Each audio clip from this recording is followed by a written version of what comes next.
Às vezes as pessoas podem pensar, e já nos foi perguntado algumas vezes, como é que foi isso? Quanto que vocês pagaram para trazer o Labri para o Brasil? Abrir a filial. Cara, filial, exatamente. Franquia, né? Como é que é isso? A franquia do Labri, né? E, gente, não foi absolutamente nada assim. Labri, ele, até hoje, desde 55 ali com Francis e Edith Schaefer, na Suíça, Labri, ele é orgânico, totalmente orgânico, tá?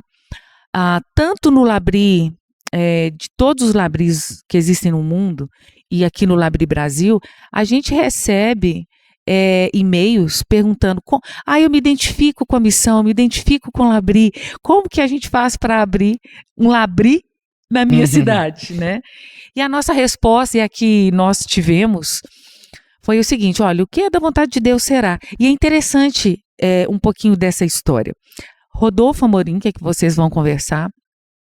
O Rodolfo já teve que 2 vezes. Então, sim, o Rodolfo é figurinha carimbada aqui. Não, sem dúvida, vai acontecer. Gente, nós conhecemos Rodolfo em 2004, tá? Eu e Guilherme, numa outra situação.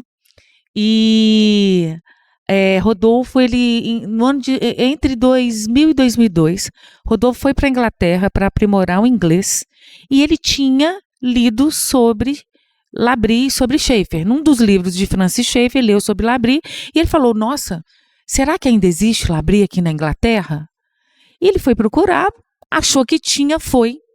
E ele foi totalmente tomado por aquela visão e aquela comunidade, né? Vou falar também daqui a pouco sobre o que é Labri, né? E aí ele perguntou para, na época, o Andrew Fellows, que era o diretor do Labri da Inglaterra, a pergunta de sempre, como eu posso começar um Labri no Brasil?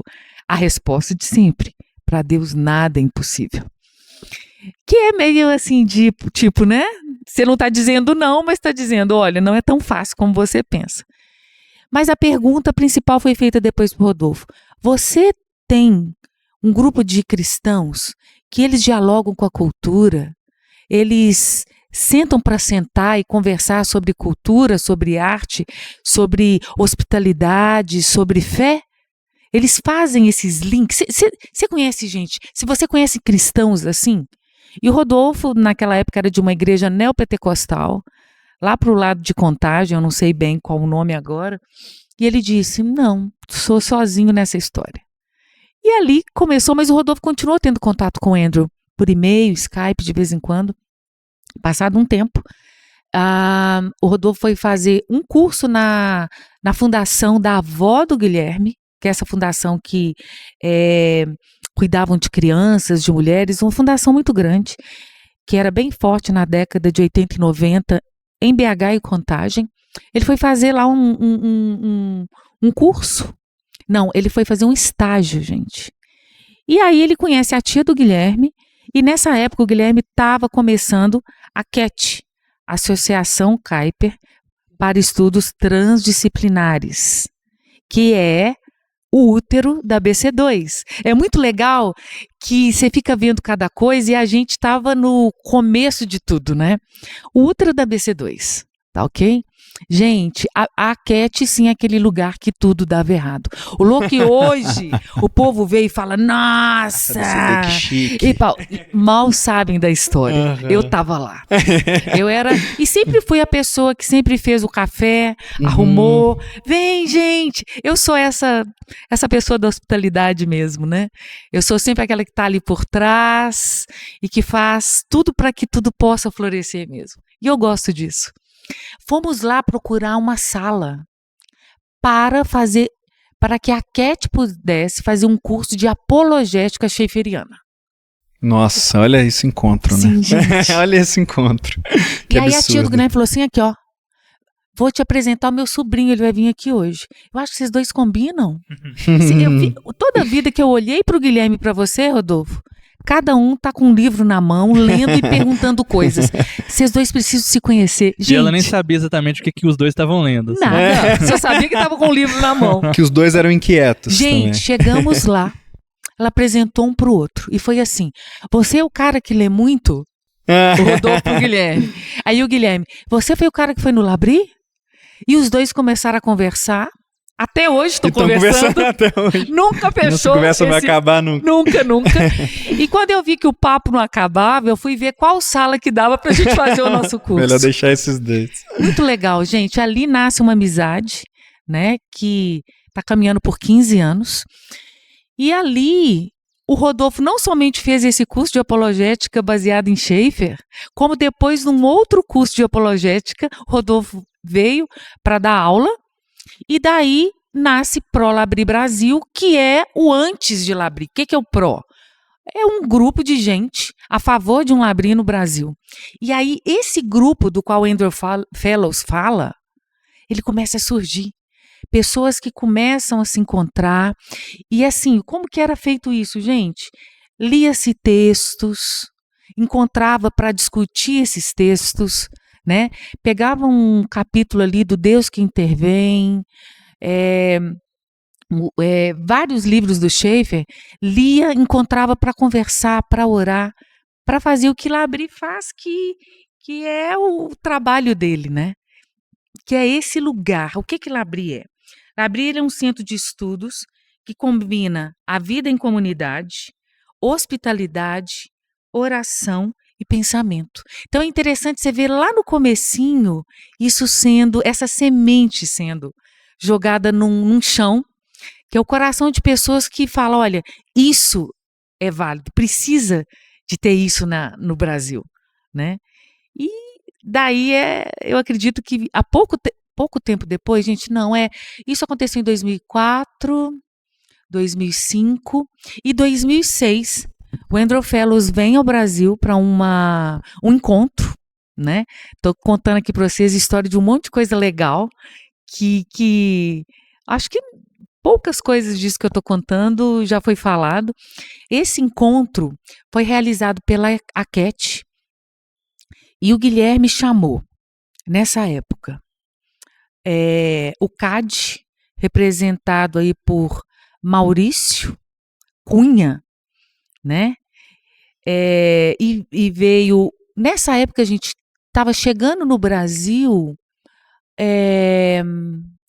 aquele movimento tô tentando lembrar aqui, gente, perdi, mas daqui a pouco vem, sobre conservação ambiental, a Rocha Brasil. Gente, tudo acontecendo e esses líderes todos vindo para um encontro para discutir sobre várias coisas que estavam acontecendo no Brasil, e daí nasce o quê? O livro, que é Transformação Integral e Cosmovisão Cristã, que é um livro básico, né, para esse assunto hoje no Brasil. Assim, é um clássico.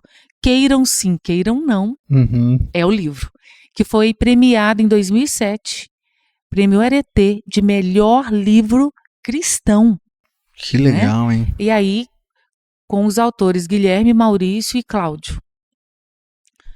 E Andrew vem para esse evento, e ele se assustou muito em ver o nível de discussão sobre várias áreas e principalmente cosmovisão no Brasil. Gente, lembrando que os gringos sempre acham que a gente é menos, mas não somos. Fazer o quê E ele mudou, agora? né? E ele faz um convite para mim e para o Guilherme, assim, olha, vamos lá no Labri? Gente, nessa época, Guilherme tinha um inglês tipo para sobrevivente em selva, eu 0. Minhas filhas tinham 3 e 8 anos, tá ok? Imagina um mundo para nós, pobres mortais e pobres de maré desse inacessível, atravessar o oceano e ir para a Inglaterra para um Labri. Completamente impossível. E eu lembro de um belo dia que eu virei para o Guilherme e falei assim, Guilherme, vamos. E esse meu convite, esse grito meu de ir, se deu não porque a gente estava indo para ser fundador de Labri no Brasil. Eu estava tão mal naquele ano, na verdade eu vinha de um período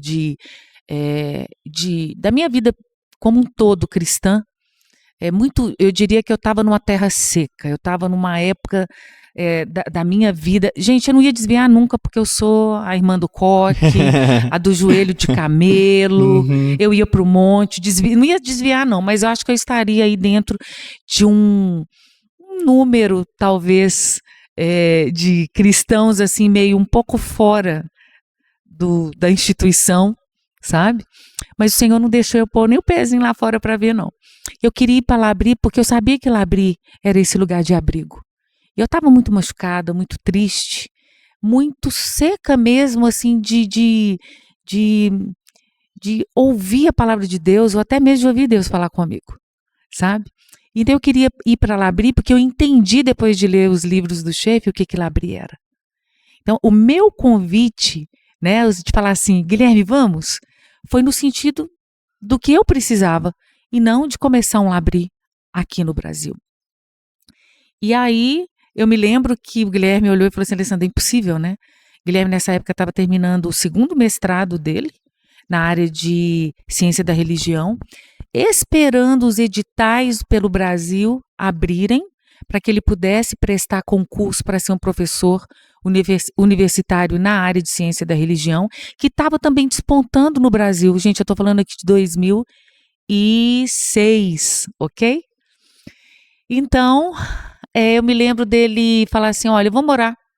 E nós mandamos um e-mail para o Labri, da Inglaterra, falando que a gente gostaria de participar do termo que ia começar no ano seguinte, ali em torno de janeiro, fevereiro de 2007. Foram 2 meses para nos responder, a gente já tinha até desistido. Foi quando veio sim, a gente poderia, né? A gente sabia que o que nós tínhamos de recurso financeiro não dava para pagar o termo todo, mas a gente ficaria o período que nós tínhamos recurso para pagar. Gente, isso eu estou dizendo que a gente teria que pagar, a gente teria que vender o nosso carro, vender o que tinha, mas era para ir, era assim algo muito forte. E eles falaram, ok, podem vir. E quando chegou lá, um mês, se transformaram em 6 meses. Nisso nós ficamos como alunos, que é o que todo mundo vem para Labri. Depois nós fomos helpers. Helper é ajudante. O que o ajudante faz, gente? Ralar, trabalhar. E é nesse período de helper que Deus realmente tocou no nosso coração, aonde tanto foi feito o convite. Gente, Rodolfo já tinha essa ideia, tá? Rodolfo já foi ele foi para o Labri da Inglaterra, depois ele foi para o Labri da Holanda. E nós permanecemos na Inglaterra. Então, o Rodolfo foi o único que já viajou com essa visão.